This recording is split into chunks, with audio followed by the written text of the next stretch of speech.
এদের পিছে আছে ইন্ডিয়ান ইন্টারেস্ট। কেমনে প্রফেসর ইউনূসকে সরানো যায়, তাড়াতাড়ি একটা নির্বাচন দেয়, তারপরে সাত্তারের মতো পাছায় লাথি দিয়ে খেদায় আওয়ামী লীগ আবার ক্ষমতায় আসে।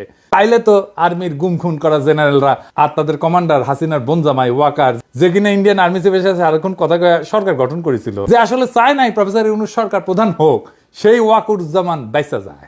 সেনাপ্রধান লাস্ট আমাদেরকে বলেছিল যে আমি বুকে পাথর চাপা দিয়ে এই সিদ্ধান্তটা মেনে নিচ্ছি।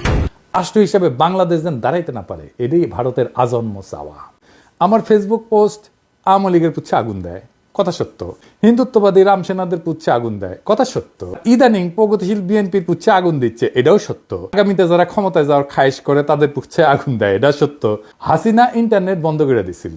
আমরা ইন্টারনেট বন্ধ করিনি, ইন্টারনেট বন্ধ হয়ে গেছে। সেই জন্যেই আগামীতে যারা ক্ষমতায় যেতে চায় তারা সোশ্যাল মিডিয়ার উপরে বিলা। হ্যাঁ বুঝছাও। আবার তাদেরই কেউ কেউ কয় সোশ্যাল মিডিয়া বন্ধ ছিল জন্য আন্দোলন শক্তিশালী হয়েছে।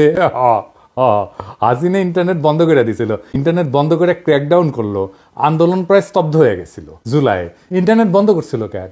ইন্টারনেট বন্ধ করে ইকোনমি বন্ধ হয়ে গেছিল, তার জন্য বাধ্য হয়ে ইন্টারনেট খুলিছে। আবার বাদ ভাগা সুনামির মতো আন্দোলন বিপ্লবে রূপান্তরিত হয়ে ভাষায় নিয়ে গেছে হাসিনাকে। এই সোশ্যাল মিডিয়ায় হয়ে উঠছে লড়াইয়ের প্ল্যাটফর্ম, যোগাযোগের উৎস, লড়াইয়ের বৈধতা তৈরির জায়গা। সেই জন্যই যারা ক্ষমতায় যাইতে চায়, যারা ক্ষমতায় ছিল, তাদের সবার জন্যই সোশ্যাল মিডিয়া চক্ষুশূল হয়ে গেছে। এখন এখানে সবচেয়ে বড় প্রবলেম দাঁড়িয়ে গেছে আপনার সোশ্যাল মিডিয়া। আপনাদের তো তবু কিছুটা এথিক্স আছে, কিছুটা জবাবদিহিতা আছে। সোশ্যাল মিডিয়াতে কোনো জবাবদিহিতা নেই, জঘন্য ভাষায় কথাবার্তা বলা হচ্ছে। আরেকজন আছেন বিখ্যাত মানুষ, না বলতে চাই না, যিনি সোশ্যাল মিডিয়া করে বিখ্যাত হয়ে গেছেন। তার মুখের ভাষা শুনলে তো আমার সন্দেহ হয় যে আমরা কোনো সভ্য দেশে বাস করছি কিনা। তারা সোশ্যাল মিডিয়ার এই শক্তিকে স্বীকার করতে চায় না, কিন্তু গালায় না, সময় আবার গালায়। তো আমরা যদি কিছু করবারই না পারি তো গ্যালাস কেন বেটা তোরা? তো এই আওয়ামী লীগ, বিএনপি, ওয়াকার আর কচুক্ষেতির মধ্যে কমন জিনিস কি? সাধারণ কমন জিনিস কি? ঠিকই ধরেছেন, কলিকাতা হারবার। আওয়ামী লীগ ভাগ্যবান, একজন মেডিকেল কলেজ ড্রপ আউট বমিশিয়ালকে তার অনলাইন সিপাহসালার হিসাবে পাইছে। ফেসবুক ডিজেবল হওয়া নিয়ে কচুক্ষেতির পোস্টে একজন কমেন্ট করেছে, ঈদের দিনে এমন হিংসার ছোটলোকি করে মানুষ। সে কমেন্টের উত্তরে সে আমাকে কাফের বলছে, কাফের কাফের। সে বলছে একজন কাফেরের কথা শোনা কি ঠিক? বাংলাদেশের আলেমরা ওনাদের ওয়াজে আমার কথা বলেন, দোয়া করেন, কত দোয়া করেন, আর কচুক্ষেতি হুজুর ফতোয়া দিতেছে আমারে কাফের বইলা। কারা বাংলাদেশের হিন্দুদের সেকেন্ড ক্লাস সিটিজেন ভাবতে বাধ্য করে?